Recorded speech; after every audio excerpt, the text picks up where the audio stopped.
You weren't supposed to know about it. I thought you'd be hunting longer.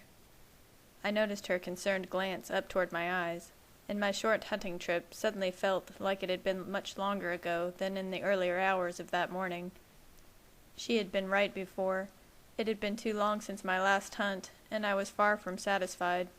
I also knew the stress of the day had made my eyes darken more quickly than they should have, and she was staring at me, concerned. She frowned, as if I had any other choice but to come home. When Alice saw you disappear, I came back, I said simply. You shouldn't have done that.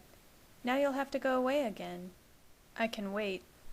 No thirst or pain could drive me away any time in the near future.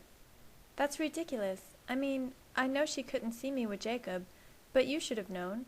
But I didn't, I insisted. Even with Alice's subjective vision, I could never be truly sure Bella was all right, and without her vision, I was completely in the dark.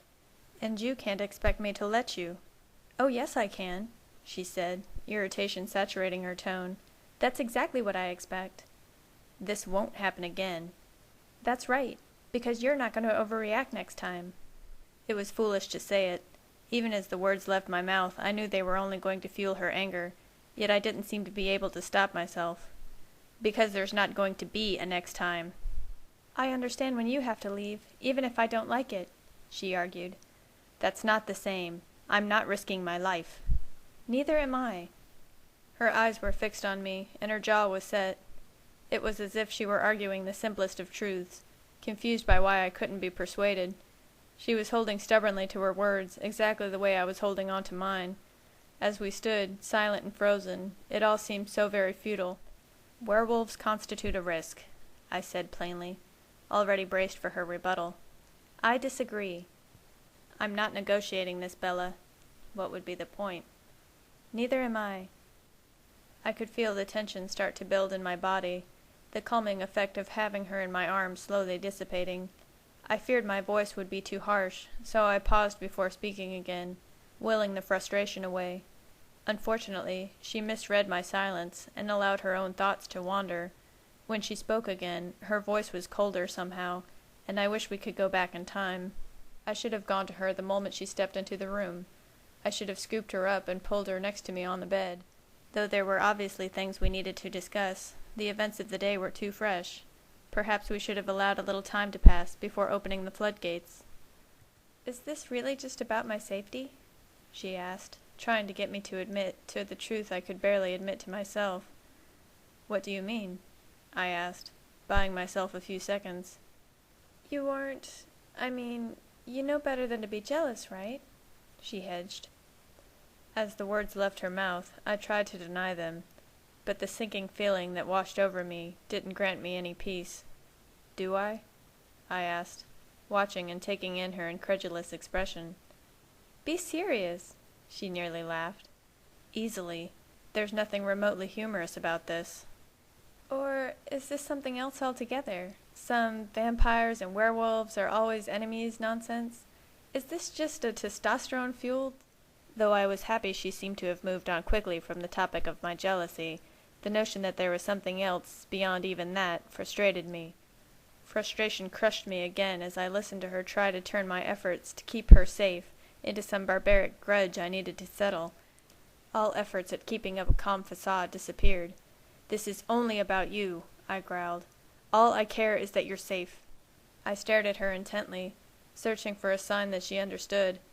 If she couldn't make herself believe this most undeniable of truths, how could she ever have enough faith in my intentions to allow me to protect her the way I needed to? Okay, she finally breathed, and her eyes instantly softened. I believe that, but I want you to know something. When it comes to all this enemies nonsense, I'm out. I'm a neutral country. I'm Switzerland. I refuse to be affected by territorial disputes between mythical creatures. Jacob is family. I cringed slightly as I tried to comprehend the place he had in her life. Though I had tried to block them out, familiar feelings of guilt began to settle over me. If I hadn't left, if I hadn't made my terrible mistake, she wouldn't have sought refuge in the worst of places. She considered him family, and when I remembered the images he had forced me to see, the ways I had broken her, the ways he had saved her, I couldn't blame her for granting him that title. "You are," she continued, her eyes suddenly filled with more love than I thought I deserved. "Well, not the love of my life, because I expect to love you for much longer than that. The love of my existence." I was temporarily stunned at such a declaration in the midst of our argument. I almost spoke, but the determination quickly returned to her eyes.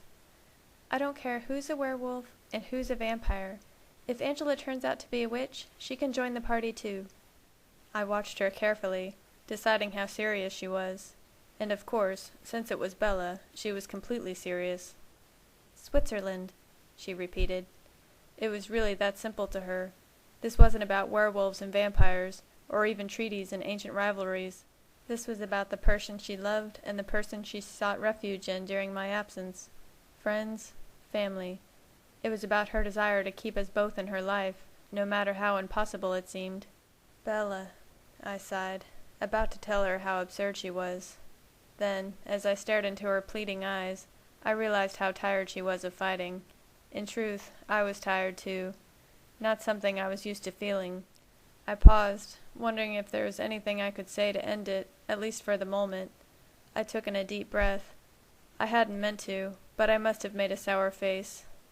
"Now what?" she asked. "Well, I don't want to offend you, but you smell like a dog," I said with a grin. Despite the insult, she smiled back at me before burying her face in my chest. She was my Bella again. It was as if the day had never happened.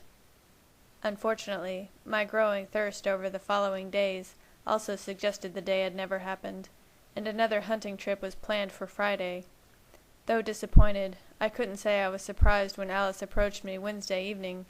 I had left Bella's house only a few moments earlier, and as I was parking my car at home, Alice flitted to my side.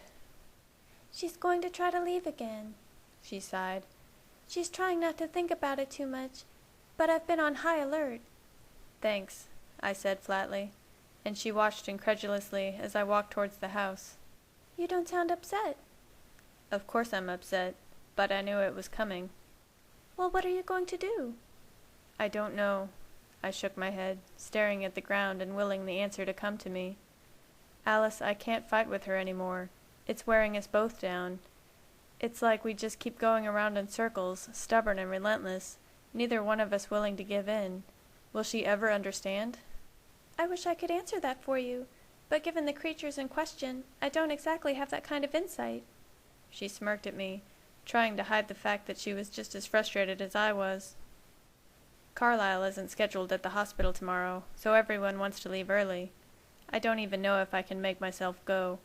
I feel like I should stay, but if I do, she'll know it's only to keep her away from the wolves. Yet if I go, I risk having a repeat of last weekend, and I don't think I can handle that." Alice closed her eyes for a brief moment, then smiled serenely at me. I quirked one eyebrow up. "What?" I asked.